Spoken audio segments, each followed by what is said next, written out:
ఎక్కడ నెగ్గాలో కాదు, ఎక్కడ తగ్గాలో తెలిసిన వాడే నిజమైన హీరో అంటారు కదా! అది మన నిఖిల్‌కి బాగా వర్తిస్తుంది. అయితే ఈరోజు జరిగిన లైవ్ అప్డేట్స్‌లో ఇక తేజ అయితే గౌతమ్‌ని ఇష్టం వచ్చినట్టు మాట్లాడతాడు.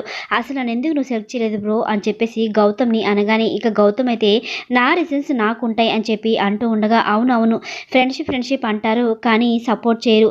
మన బిగ్ బాస్ సీజన్ 7 నుంచి వచ్చిన వాళ్ళే అంత సపోర్ట్ చేస్తారు. కానీ నువ్వు మాత్రం నాకెప్పుడు సపోర్ట్ చేయలేదు" అంటూ తేజ నోటికొచ్చినట్టు మాడేసరికి ఇంక గౌతమ్ అయితే చాలా ఫీల్ అయ్యి బయటికైతే వచ్చేస్తాడు. ఇక, ఇక గౌతమ్ బాధపడుతుండగా నిఖిల్ దగ్గరికొచ్చి, "ఏంటి గౌతమ్ ఎందుకంత ఫీల్ అవుతున్నావు? తేజ మాటలు నువ్వు పట్టించుకోకు" అని చెప్పేసంగానే, "అది కాదు బ్రో, అసలు నేను తన్నే సెలెక్ట్ చేద్దాం అనుకున్నాను. కానీ ప్రేరణ ఎక్కువ ఎఫర్ట్స్ పెట్టిందని చెప్పి తన్నే సెలెక్ట్ చేశాను. అయినా వాడెందుకో నేను పర్సనల్‌గా అటాక్ చేస్తానని చెప్పి అనుకుంటున్నాడు" అని చెప్పేసి అనగానే, ఇక జనాలు చూస్తూ ఉంటారు కదా! "నువ్వు బాధపడకు" అంటూ నిఖిల్ అయితే అంటూ ఉంటాడు.